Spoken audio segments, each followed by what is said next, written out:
Hi everybody.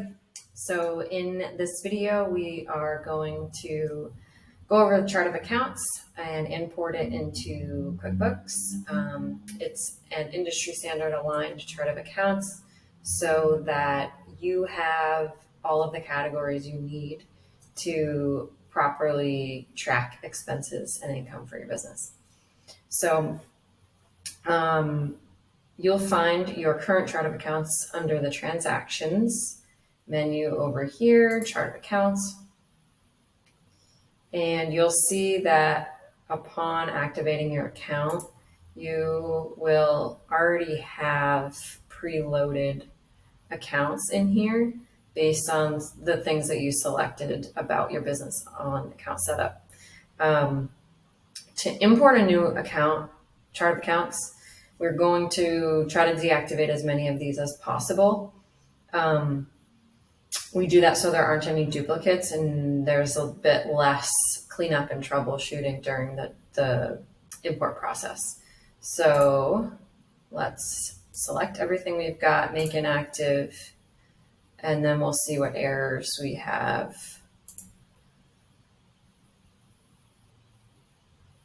So 18 accounts, and there are a few reasons.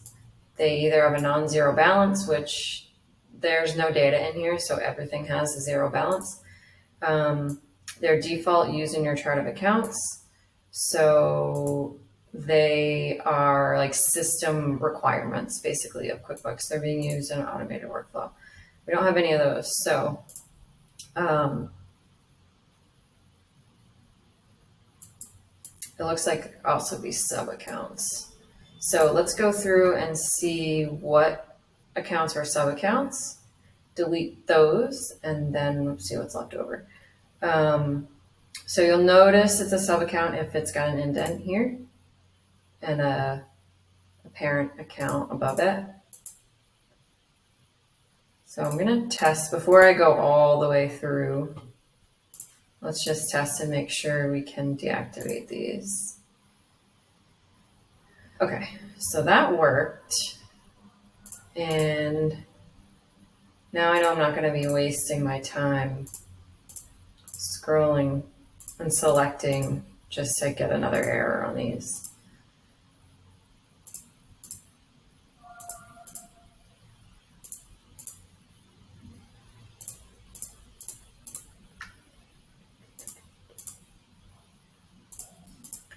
All right, I'm going to pause. Okay, as riveting as that was to select all those sub accounts, I don't think you needed to watch me do that. Now let's inactivate them. All right, so I'm going to give this another go. See if we can clean anything out. No. So we've got 12 accounts left in here, which isn't a ton.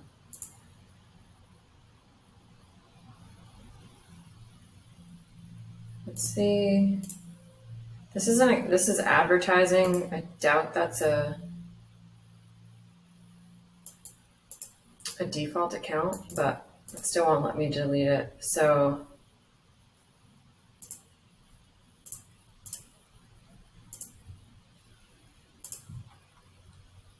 all right, it looks like the parent accounts are also remaining, even though we deleted their sub accounts.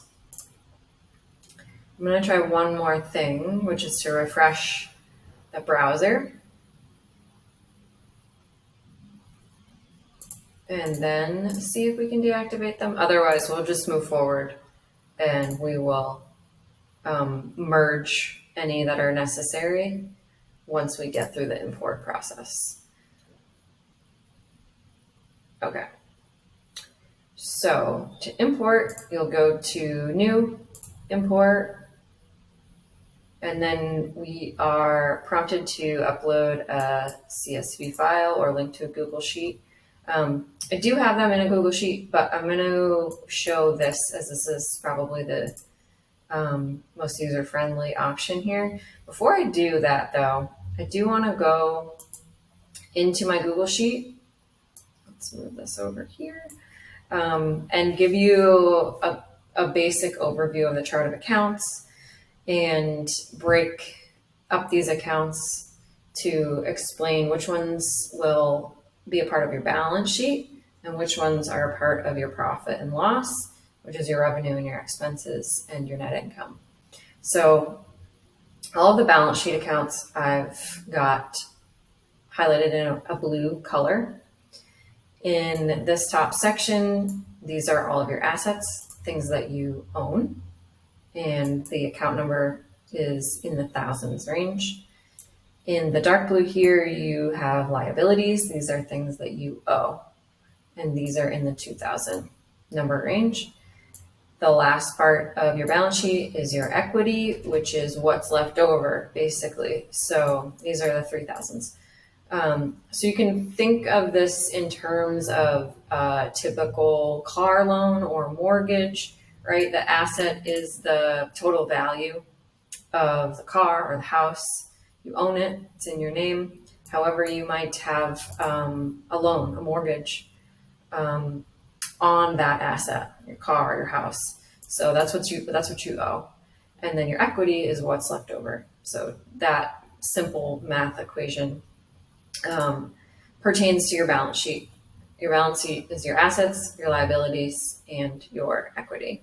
And those are these accounts here in blue. So blue, balance sheet.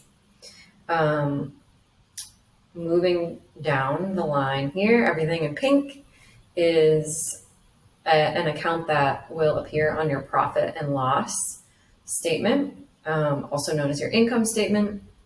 So it shows how much income your business earned by taking the revenue or the income, subtracting cost of goods sold, expenses, any other expenses or other income accounts, and then getting to your net income. So we've broken down your income into a few different categories here for customers who are paying with copays or self-pay, insurance, other revenue from any other primary income streams that you might have. Perhaps you've done a speaking engagement or are creating materials and have a bit of a revenue stream coming in from there. And then adjustments and refunds that might be given is a contra account to your revenue, so it decreases it. Your cost of goods sold are also known as direct expenses. These are important to differentiate mostly for reporting purposes. And an easy way to think of this is if the revenue were to disappear, the income were to disappear, then this expense would also disappear, or vice versa. If that expense went away, the income associated with it would also go away. There's a direct correlation between these two things happening. So a very common example is any staff that you might have that are working with patients directly. That patient revenue is directly tied to the expense of that employee. And any contractors that might fall into that category too. So everything else in the expenses that we've got in this chart of accounts is an indirect expense. It's an overhead expense. It's an expense of the business operating, regardless if it's generating income or not. So these things are probably all quite familiar. Staff wages, so this would be like an admin or someone who is managing the business, not necessarily tied to the fees that the clients are bringing in. And sometimes there can be a bit of gray area there. So just think of it the easiest way is, if this expense were to go away, I wouldn't be generating any revenue anymore. You still need an admin to run your office and do certain things, even if there aren't, the same number of clients coming in. Bank fees, your owner's salary is listed here. Perhaps another bit of gray area there. which we're not going to go into too much detail. Office supplies, maintenance, marketing, all of these sorts of things, other professional fees that you pay, telephone, internet, utility expenses, meals, travel, other overhead expenses. So we try to get all the big major buckets here without drilling down into nitty gritty and exploding your chart of accounts into, hundreds of accounts. It just makes it much more difficult to track, which then leads to inaccurate data. Which is why this big other overhead expenses exists, as well as other direct expenses, really to catch any of the things that may not fit into one of these buckets. And then if that really grows to like a big amount, then we can kind of look at what is in there that may need to be accounted for and create an account when it's needed, so that we're not creating this massive, overwhelming number of categories to track all of your transactions to. This last section here is anything that's not a business operating expense. So you've got interest. This is if typically if you don't pay off your credit card balance and you're paying interest, or if you've got loans and you're paying the principal of that loan down, and any interest that's associated with that would appear on your P&L and not your balance sheet. Depreciation, amortization, this is typically CPA expenses, not CPA expenses, but expenses that the CPA would make adjustments for on your books. Taxes, interest income. So alternative to interest expense, it's if you've got money in a savings account that's got any sort of interest associated with it, and you're getting some interest from that monthly, that'll go here. Suspense account is anything you have a question on typically, or if someone is managing your books, anything they might have a question on can go in here for review. And I like to put it on the profit and loss, because usually that's the report that business owners are going to run more frequently than, let's say, a balance sheet. And so it just gives it a bit more visibility, because it's something that needs to be reviewed and categorized accordingly. So that is an overview of all of the accounts that we're about to import into QuickBooks. So without further ado, let's go ahead and get started. All right, so I'm back over here in the QuickBooks import screen, and I've selected this file to import. I'm going to hit next. And then I'm going to make sure these line up. So this is the column that's in the file, and this is the QuickBooks field that we're mapping it to. So we've got the detailed type of the account name, the account number, and then the main type. So that all looks good. And now we've got 61 accounts that are ready to be imported. Let's scroll down to see if there are any errors. And I just do want to double check that we've got these columns right. So account number, account name, type, detailed type.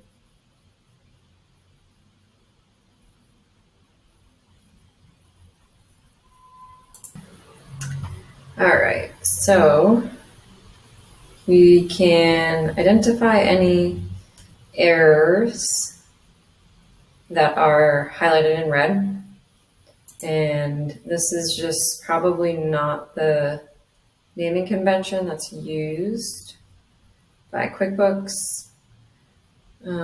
Payroll tax expense, property taxes, taxes paid.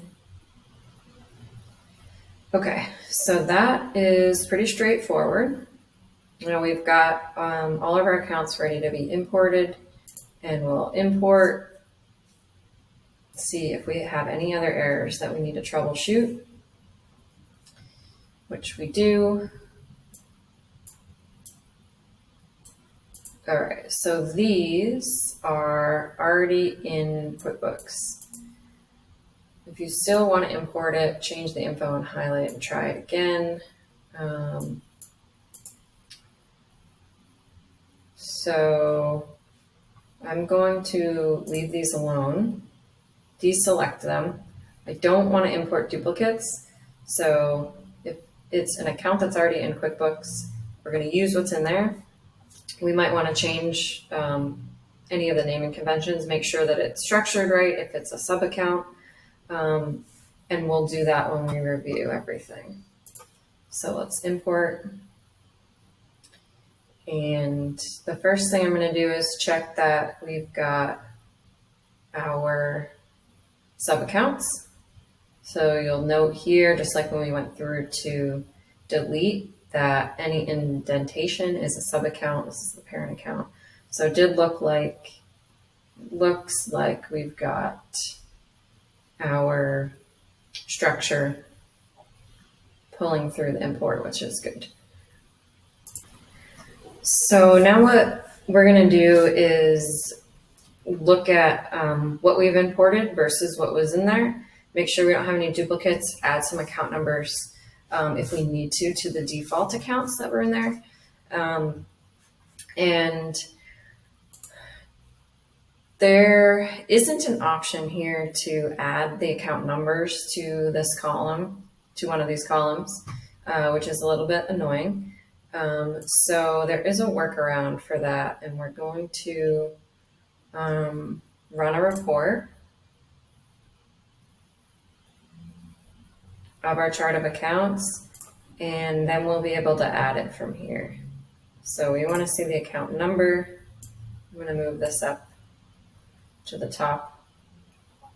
I don't need to see the description or the balance. So now we've got this list, and as you can see, we've got a couple of accounts here that are coming up that don't have a number. So those are the system defaults that we couldn't delete, or the parent accounts that had sub accounts that we also couldn't delete. So we want to clean this up a little bit, make sure everything has a number, merge any accounts that are duplicates. So right here is one, advertising and marketing, and we have a marketing account. So let's deal with that one. All right, so back in our chart of accounts screen, we are going to try to find that duplicate by just typing in marketing, which appeared in both the names. I'm going to try one more time to just delete this.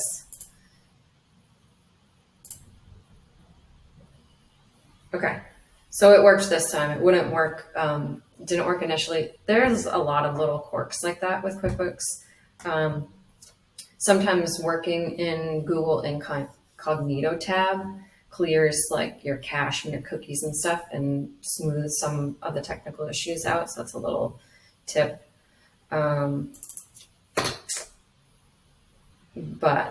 let's see now. I'm going to go back to here. Let's refresh the report, and we should see this advertising and marketing disappear. And then we'll just work through the rest that don't have account numbers. So payments to deposit, these are undeposited funds. This is a system required account. Basically means you have payment from a customer and it hasn't deposited into your bank account yet. Not going to go into the details of that situation for the purposes of this video, but we do want to give this a number that makes sense. I'm going to say 1035, and then we'll save it. So payments to deposit, click the drop down screen here, and I'm just going to capitalize that so it's the same as the rest of our accounts. This is all right. It's not a sub account, and it's not letting me give it a number here, huh?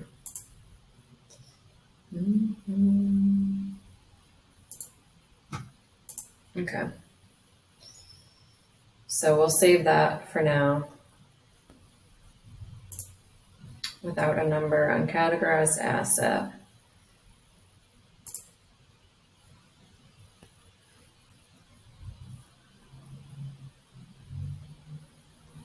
Okay, so here's another way to get into that account to edit it. And for some other quirky reason, the number isn't showing up here. I'm going to double check that the setting took and that the numbers are turned on. All right, so here's our problem. This is toggled off.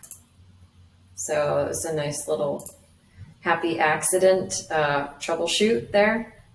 So now we should be able to go into this account to edit it.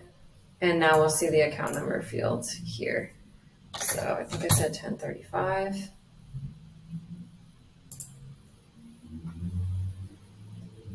And by refreshing our report, we can see that we've got all of our updates here now. 1035, so this is in order. All the naming convention structure looks the same. I'm going to do the same thing with the uncategorized asset.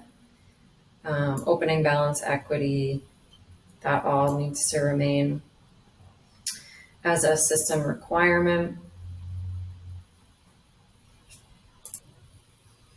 All right, so let's go and see if we can inactivate some of these personal accounts.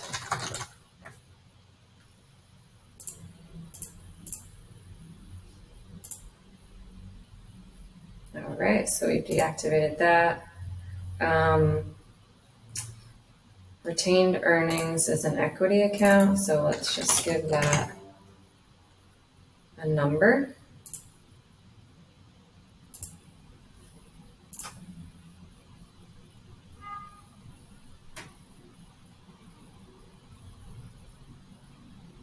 Let's do 3050.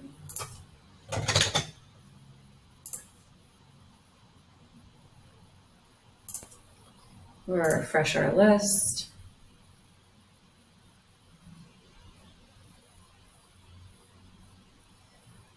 Opening balance equity is another system requirement. You might be able to just click in. So this will make this a little easier. Okay. So instead of jumping back and forth, we can get into the edit screen here as well.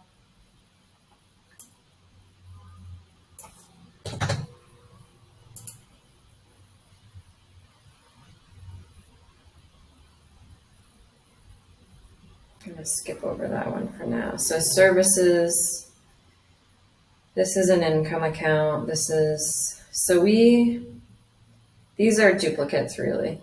Service fee income. We've already got two of your service fee income accounts here, which are definitely more specific and aligned.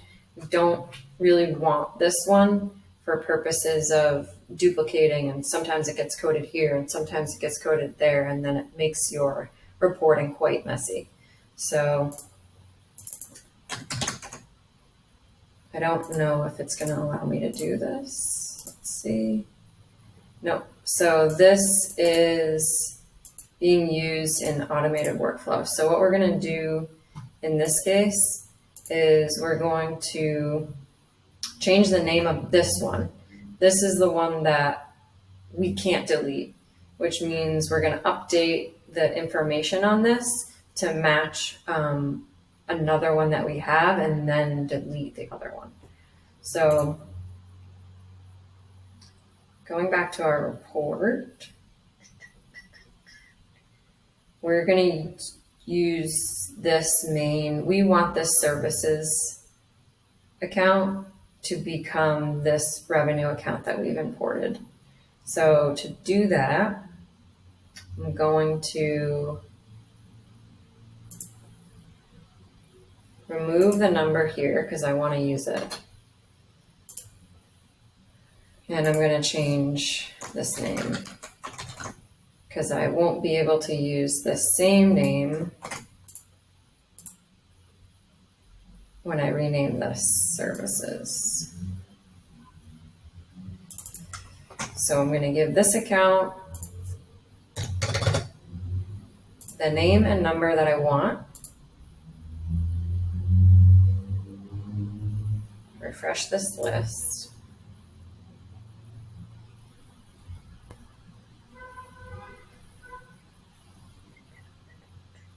Then I can see I've got that account. I've been able to name it what I want, and I can delete the other one.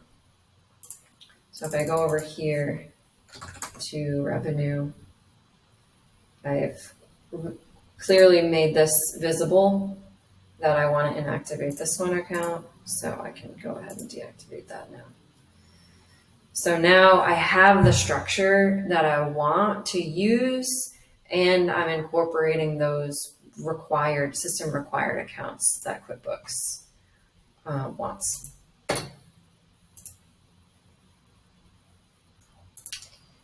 All right, we don't need billable expense income. That one can be deleted, and I went ahead and did it. It allowed me to do it. Uncategorized income, we want this to be other income, so we're going to do the same thing that we just did with the revenue. I won't go through the whole process again, but I do want to go down the list just to identify which account needs to be handled in what way. So billable expense account, delete. Uncategorized income, rename this one to other income that we have.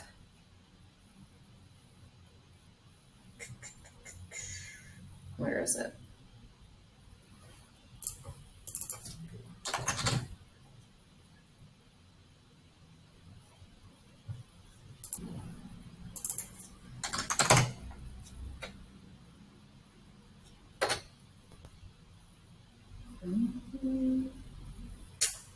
I thought we had an other revenue, but maybe we do not. Okay, so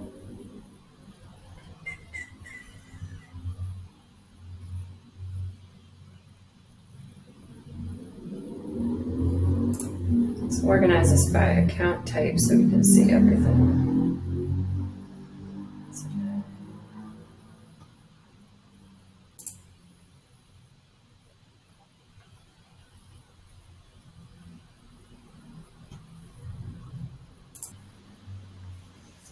All right, so I think something wonky happened when we did the last inactivate and replace this revenue. So let's go in and edit this one that we have currently, and we're just gonna rename it as other revenue 4030, and we're gonna make this a sub account of the revenue,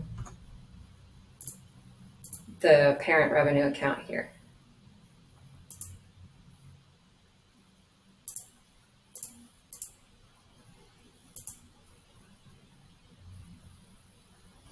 Refresh our report.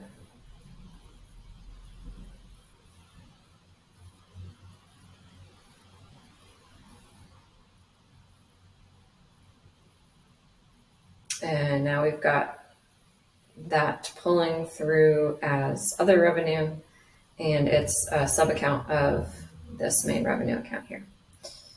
Employee benefits, general business expense, we can delete those. Uncategorized expense, I'd like to replace this suspense.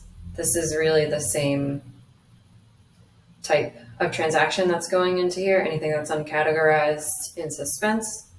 So let's go into the suspense account first, since we can't keep that one.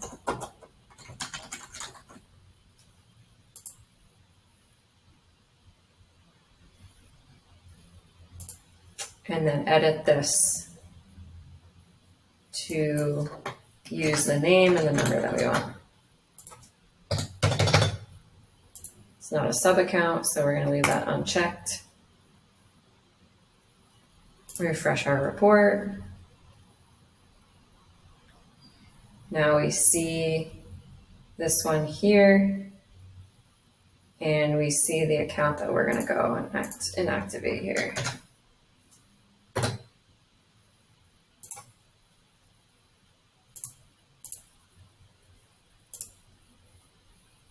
All right. Back to our report list. I think the only other thing I'm going to do, if it'll let me, is to change this to other.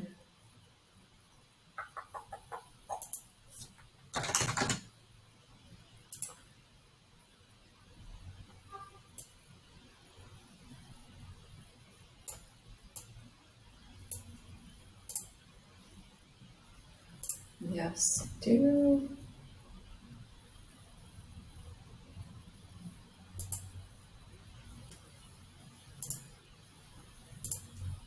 Their expense there.